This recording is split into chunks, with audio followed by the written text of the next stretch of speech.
Hey y'all, welcome back to Bowls with the Bard. My name is Cakes. I am your host, and today we are kicking off part two of Broads in the Bard by talking with Lizzie and Valentina about Shakespeare. Before we do that, let's Mhm. meet our players. Lizzie, would you like to introduce yourself? Sure thing. I am Lizzie, fully known as Lizzie Conrad Hughes. I'm artistic director of Shakespeare, UK-based Shakespeare company, and my business partner is. Hi, I'm Valentina, and I am partner in Shakespeare Company, and I'm also the technical producer. We also have a third partner who couldn't be with us today. Her name is Mhm. Linda, and Yes. hi. Yes. But Hey, Linda. Awesome. So great to meet you both. I am stoked to talk about your company. But before we do that, I'm going to get Mhm. a little high. And I think you two ladies brought something to sip on and snack on while I do that. Awesome.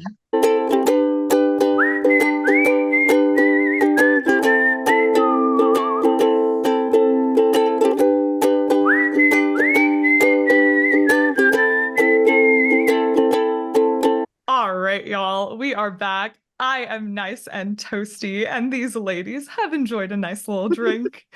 So let's get started and talk about your incredible theater company, Shakespeare. And to get started, would you guys like to tell us a little bit more about what you do? What we do. We are currently the only UK-based theatre company who work. Basically, our shtick is cue-based performances, or what is occasionally known as cue scripting, and what you guys know as unrehearsed. Hmm. So that's the kind of performance that we do. We do it in person, we do it online, and we've done it for, oh gosh, I did work this out and now I've forgotten. I've been playing around with the technique for about 10 years now. Shake Scene's been going for about 7. Wow, so So cool. that's who we are and what we do. Awesome. Can you tell us a little bit more about what cue-based performance is? Okay. Cue-based performance. Sorry, I feel like it's press button B and you get the standard reply these days. So I'm sorry if it comes out a bit like that. But cue-based performance is the modern interpretation or technique that's based on how we believe theatre was prepared back in the original day. So go back 400 years to the playhouses of London and the performances of the Lord Chamberlain's men and all these people and what they were receiving. So their method for preparing performance was not what we have today. There's no director, there's no designer, there's no immersive, days and days and days sort of going, well, what does this line mean? And let's peel the onion. There's none of that. Because back in Shakespeare's day, as is reasonably well known, they were putting on a different play every day and pretty much 7 plays a week, although they did repeat a bit. And so there is no space for that.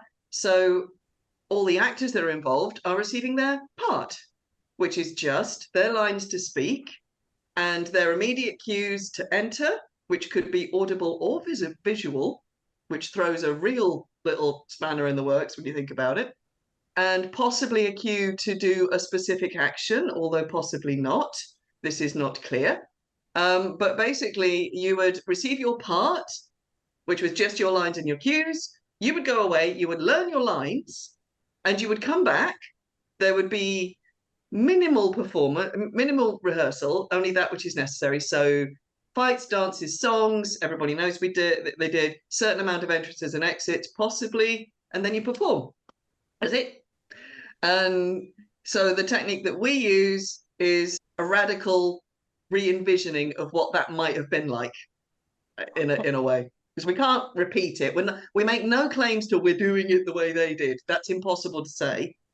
It's all my fault. I read a book about it and just went. I literally read a book, my head exploded, and I'm like, I want to do this. And because I'm an actor and all my friends are actors, you kind of go, I've got this mad idea. Do you want to play? And and 7, all 8 the years bad down the people line, say yes. yeah, for some reason, I still have actors who say, yes, I want to do that. It sounds fun. So I count myself very lucky in that respect. Oh, wow. Yeah, that's thrilling. As an actor, I can see all the ways that that would add exciting challenges to working Mhm. on Shakespeare. But I'm even more interested in knowing, like, how does that change an audience's experience with this work? We've had lovely audience feedback. It's one of the nicest things because we work in shared light, so we're completely accessible from that point of view. Everything is shared. One of the nicest audience comments I ever got was it was a privilege to witness the creative moments, if you see what I mean. So those moments of discovery that generally happen in a rehearsal room, and then you sort of try to recreate without just recreating them in performance. All of that was happening in front of the audience because the actors discover what the play is at the same time the audience do. I mean, I know Valentina's had plenty of time sort of in performance with us where you come on to do a scene and you think you know who you're going to be on with, and then you're like, what the heck are you guys doing here? You know. Yeah. It's my favorite And moment when you think you're talking to one person and there's about 5 people on stage and you're going like, oh my God. It's like, whoa, all right. Who's this line directed to? Who's going to answer me? Yeah. yeah. Valentina, do you have any stories about that? I mean, we do. I think the for me as like recently or relatively recently, we did a Coriolanus online, and I found out on Zoom that the big famous monologue of Coriolanus has the queue for that queues about 5 people to speak. So I had to fight against the other people and Zoom for my lines to actually be heard. Mm. And it was quite, I mean, it really does go with the character because at that point it's a mess and he's just having to overpower everybody, and he manages to because his line is much longer than everybody else. So at the end of it is, yeah, it is. It serves the text, but there's been a few. I think my first go with Lizzie, she did a very cruel thing. She gave me a scene from Othello, from between Desdemona and oh my God, I've forgotten her name. Emilia, Yeah. Oh, thank you. sorry. At a moment. Okay. And is a scene where Desdemona starts to sing. Unfortunately, I was playing Emilia, and in my part there was nothing that would indicate her singing at all. Plus, I think the line, I had a few lines that were like, lady, I'm gonna go. And I was like, and then she starts singing, and I was there like, I still have lines, but also this is a bit awkward because I'm like, why is she singing? Like, what is going on? So yeah, there's been a few. That happens a lot. That sort of moment is what makes the performance really in the moment for the because a big sort of argument about, I get so many people saying that would never work, you couldn't do it. I'm like, we actually do it, so you can do it. And one of the things is you talk about characterization, and Valentina doesn't have to plan to feel awkward at the moment when Desdemona starts singing. It happens organically. It's like you are put in that position, and it's your actual feelings of the actor that come through and become the feelings of the character. It does work. It's Yeah. quite an interesting. Plus, you have to put like, I think that there's an element of not having a director or a designer that it is quite risky, but also it does allow actors to make their own choices, and sometimes you get really surprised by the choices that are made. Actually, I mean, there's no such thing as a bad surprise as a good surprise. It's just you're there and you're reacting in the moment. And I'm thinking of Simon and Tom in Titus. Titus Andronicus. They were Demetrius and Chiron, and they planned a little trick that they didn't share with any of us. After they'd gone off to do the ravishing and the other things that are done to Lavinia. You tell it, I can't. And the cutting of the tongue, and came back on scene on stage. We were online, so it was like on Zoom, with a piece of salami each, and they just ate her tongue, and we were all like, "Yeah." I mean, it worked perfectly, but it was a great choice. But yeah, Oh, it's so risky, yeah, but it's also like so yeah. surprising every time because you never know what people are going to do. I should say that within the technique, there is a safety sort of belt, if you like, that everybody is offered one-to-one preparation time with me. My role within the company is I'm book holder. So I'm the closest thing that comes to a director.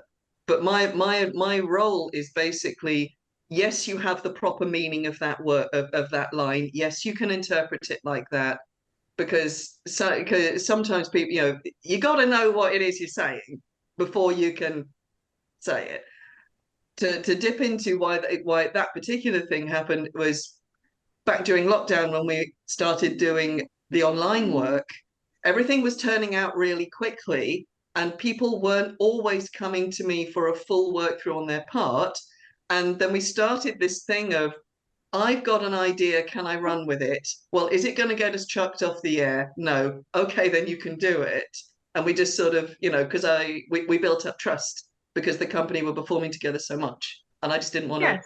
break that, and it was fun. Yeah, and on that point, even with we do have rules. I mean, you can't Yes. just do whatever you want. We do have rules to safeguard our actors, both mentally and physically, when we do in person. So it's not like, but even with the rules, sometimes you just go like, "What's what's Things happening?" happen. Yeah, and sometimes it's the actors, and sometimes it's Mr. Shakespeare throwing spans in the work. He does do that. He does Mm. do that.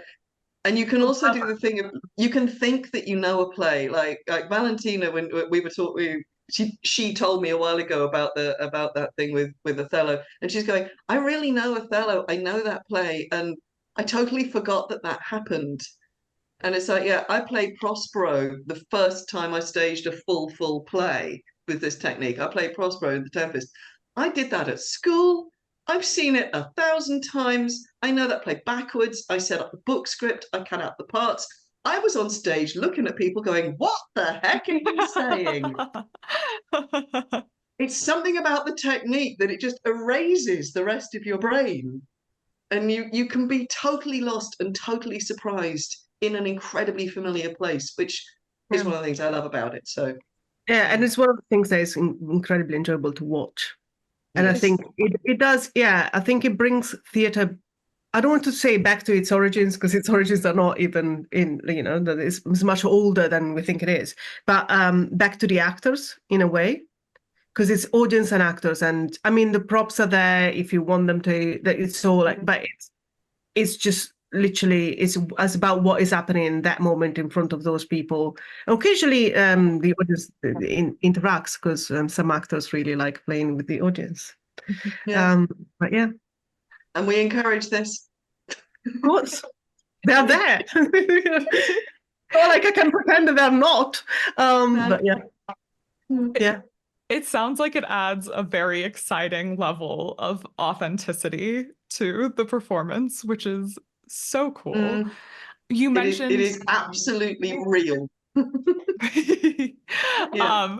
you mentioned that y'all do performances on Zoom. I'm really interested. I feel like since the pandemic has simmered, maybe not quite gone away, Ours is back, but yeah. Zoom, yeah, I know. Zoom theater has kind of fizzled and there's less of it. Mm.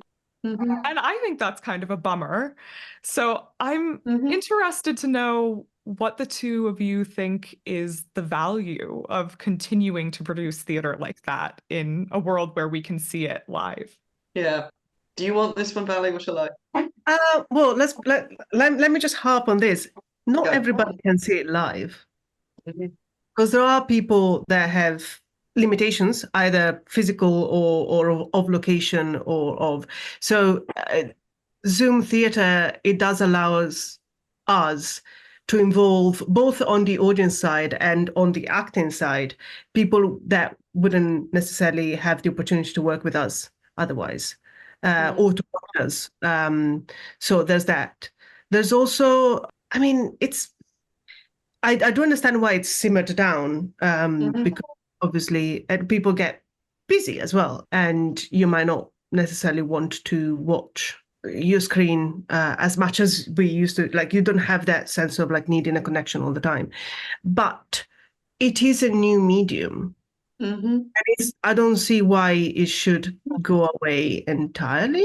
We have people that follow us online, and we're not about to stop just entertaining them and just like working with them. We've also we've built up accidentally. I never intended this to happen, but we have a company of about 40, 50 actors. And at the moment, we are spread from California to Moscow. That's where our people live. I mean, yes, all over London, yes, all over the UK. We also have some regulars in Paris, France, and in Germany, and Greece. One of ours has just moved to Greece, and someone else is in Cyprus. And it's like all these people, they've gotten used to being a company and working together, and they don't want to stop, and I don't want to stop.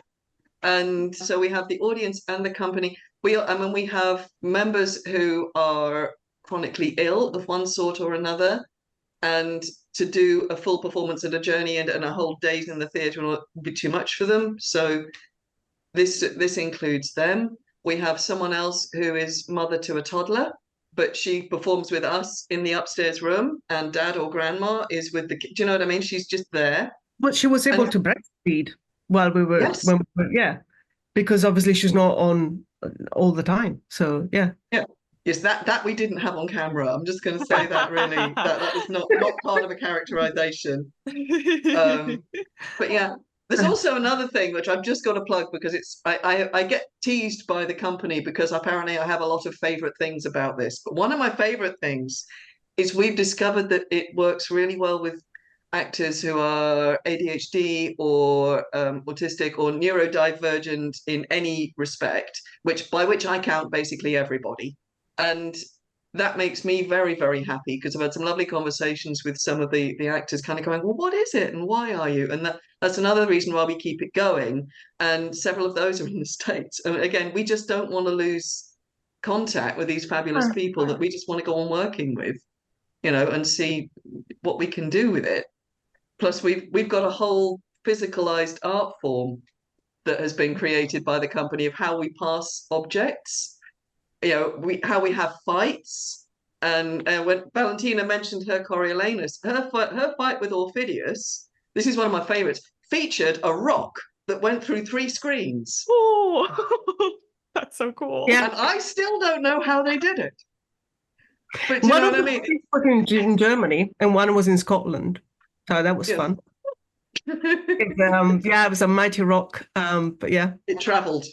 Yeah. So it's just one of the, we're having too much fun with it. Plus, it's like I said this to Valentina earlier. It's like when television and film came along, radio didn't just get binned as irrelevant. It's an additional thing. It's not an instead of thing. And we got very attached to it. And like as Mally said, we're just not letting go. So yeah, and there's also, there is an argument for. We live in especially young people or like younger generations, we live in a world of pre-recorded stuff, but we do perform live online. And that I think does make a difference. It's a bit like watching live TV and watching Netflix. It's just 2 slightly different things. And it does require, because occasionally I do, I'm involved in a lot of the productions because I also have to do the streaming, so I might as well act. But that's her excuse. Don't believe that for a second. But I do occasionally watch one live when I just if I just set it up and just watch it, and it does require a little more from the audience, I think, than just watching something on even in the NT Live or anything like that, just something pre-recorded, because it is happening in front of you. It does a little bit of a lag, but it's not like we can do anything with that. If something goes wrong, it goes wrong, and then you just. Again, is that moment of creation going like, what are they going to do now? We've had people run out of data. we had in the middle of a show, one of the Henrys, a whole section of London, the Wi-Fi went down, Oh my and gosh. I was, because I sit here on Book in Prompter's Corner, and I'm here to be called on if there's a. I had to suddenly take over like an entire character until they came back up. We had somebody nearly run out of electricity.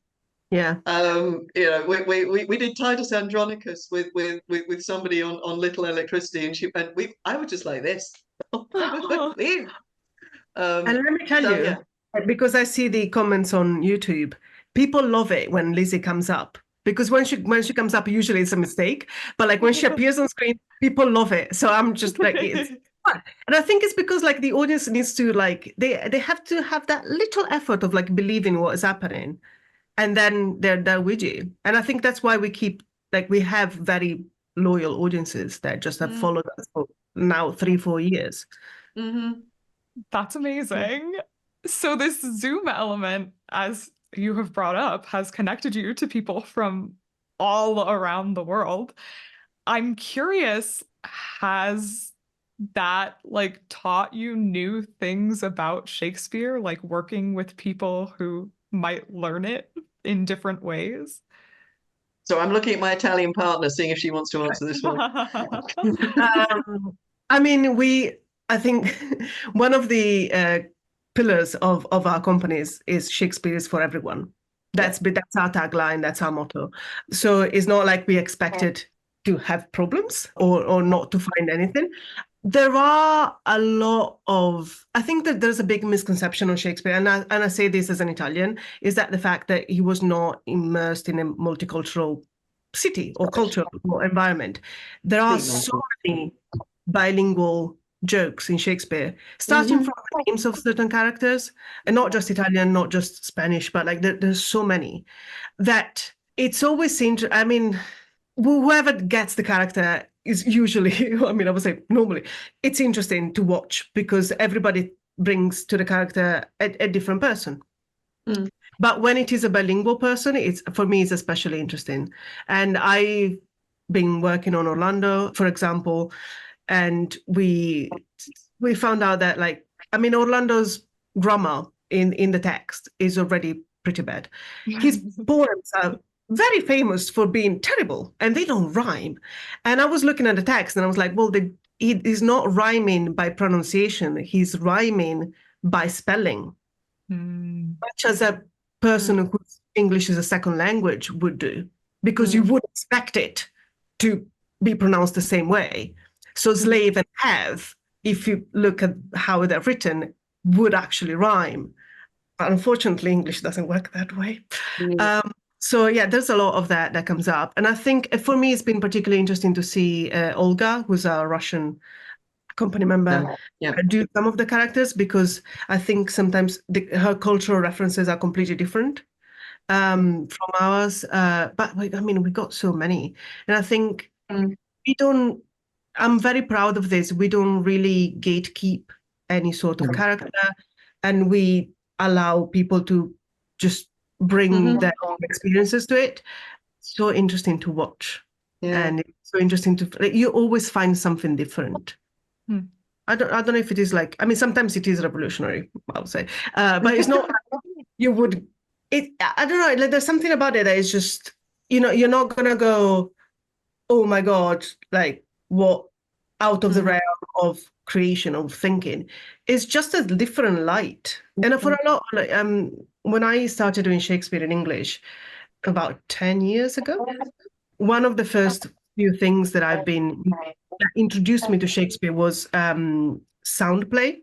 So you can go through the language and look at the sounds and what are the sounds, like an S sound or an M sound. Like an M sound for most languages would remind you of mother, of like all of, like it's a warm sound. And where are references for it? And it's quite easy. It's an easy way for non-native English speakers to get into the text, because it does take you away for a second from the meaning. It's just like each language that you speak has got different references for sounds. So even just that is quite, it's just quite interesting to listen. Yeah. I mean, I don't know if I've been lucky but I've worked with a lot of actors of other, of other native languages than English. And one of the things that actually hurts me is when somebody says, I can't do Shakespeare because I'm French. I can't do Shakespeare because I'm whatever. I'm like, what on earth difference does that make? Oh, because it's English and it's your language. I'm like, it's not my language. No, I'm like, my point of view is, and I'm sure Cakes wants to agree with it, is nobody speaks Shakespeare. Nobody understands Shakespeare. We've all got to learn it as a foreign language, basically, before we can do it. So I'm like, we're all in actually exactly the same place, and that to me is part of it's for everybody. I don't care what your education was. I don't care what English accent you have. We have so much prejudice around regional accents in English, and which is beginning to change, thank goodness. But it's sort of like, no, because none of that is true. Shakespeare didn't sound like me. Shakespeare, language didn't sound like that then, if nothing else. So yeah, it's just part for us. It's everybody. Everybody's welcome. Everybody play, please, and bring into us what you have because we're interested. Yeah. I love And that. it's always fun it's always fun when you get somebody do an accent that is not their own and they just go with it. I'm just thinking of Linda doing Italian. I was a little bit like, whoa, okay. Yeah. That's the way it was written, so she had to. It was great. Actually, what was really funny is we have a French member of the company. He's currently based in Paris, and sometimes I cast him as French characters. And when he plays a Frenchman, he just Frenches. You know what I mean? He just overcooks and he loves doing it. I don't make him do it. It's not my idea. It's just he just goes with this kind of thing of, let's present, this version of a Frenchman, and he thinks it's hilarious. So I'm like, fine. But you're happy. Oh, that's delightful.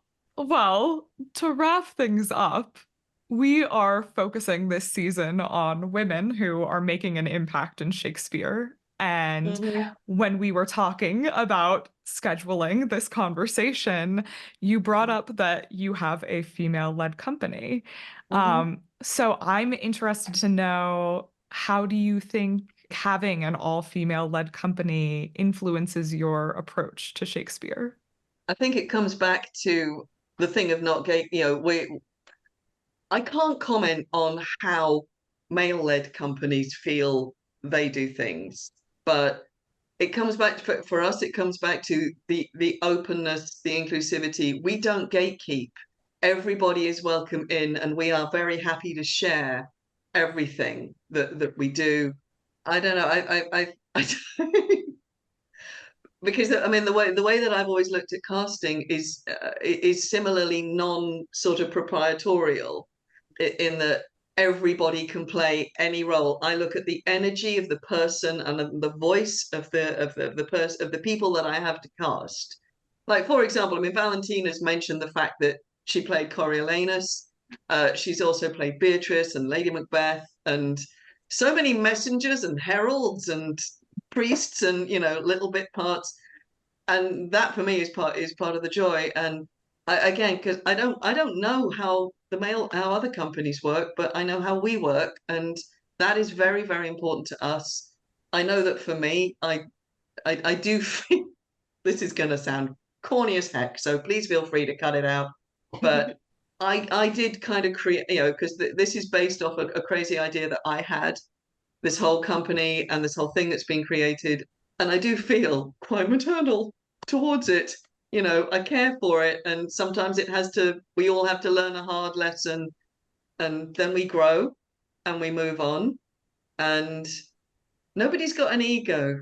And I don't know if that's because we're female led, or if it's just I've been lucky in the people that have come to the technique, because nobody's trying to sort of push their own agenda. No one's trying to, and it's just we all want to make things happen, and then we do, basically. So yeah, it's very collaborative.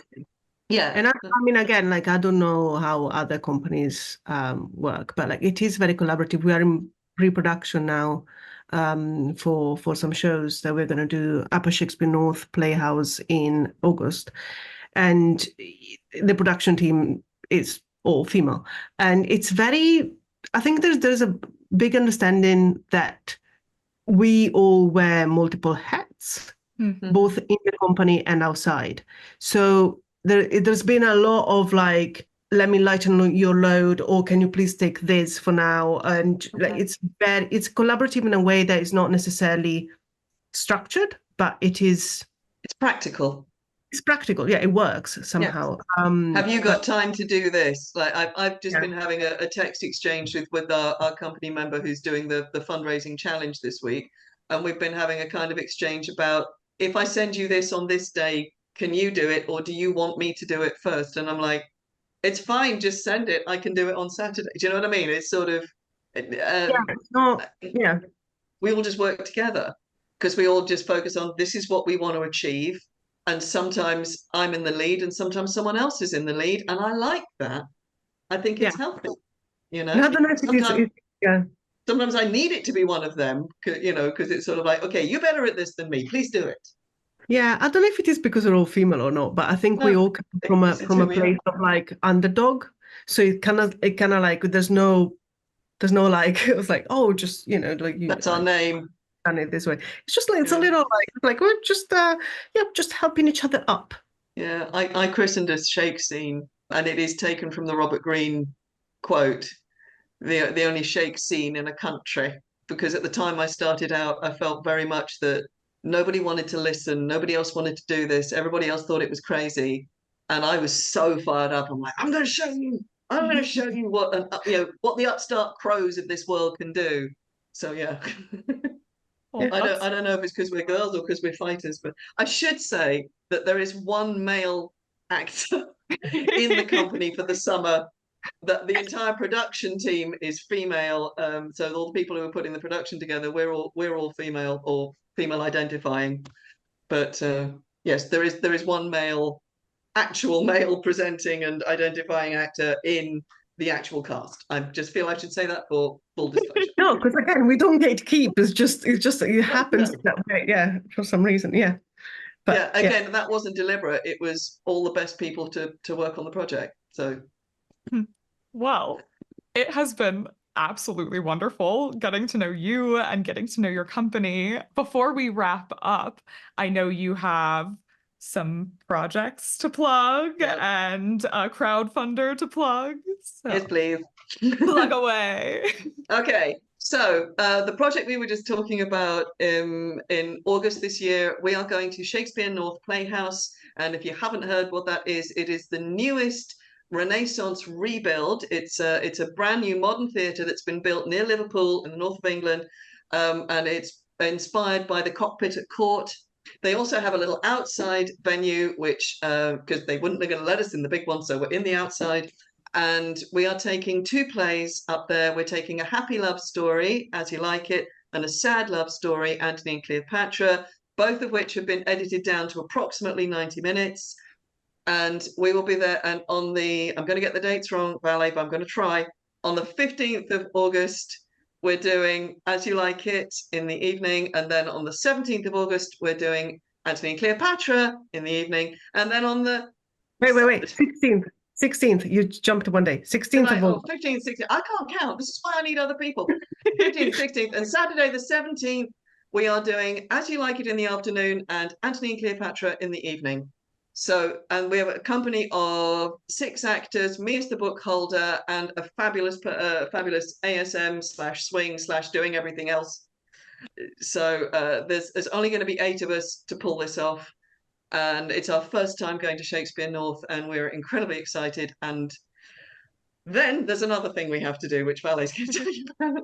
I'll take it. Right. So we are crowdfunding. We are in the final stretch of our crowdfund. We are just over 50%.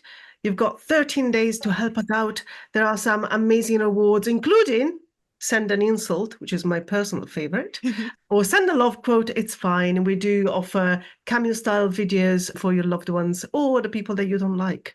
Or if the people that you like if your relationship is that way. But there's a lot to see, to watch. Every week there's a new challenge. I think the current one is our Scottish-based company member is going to hike. What is it? She's going to hike Trimontium, which is a local mountain to where she lives, which has the ruins of a Roman fort on the top. She's doing it dressed as Antony, and she has to declaim an Antony sort of world-dominating speech at the top. That is, if we break the necessary boundary this week. Next week, there's a cold water challenge, which I'm doing with another company member. We're having a return grudge match because she beat me in the plank off. Yes, and as you can see, Lizzie is very happy about that. We are, yeah. So we're crowdfunding all over the place. Our link is all over our TikTok and all our socials. We are also on Patreon if you would like to support us that way. We're also, I mean, the online plays you can buy tickets for on Eventbrite.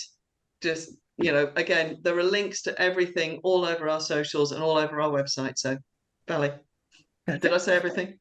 Yes.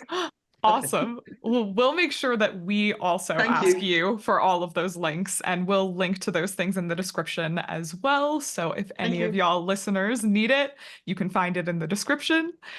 I think that is all I have for both of you. Thank you so much for doing this. Thank you for reaching out.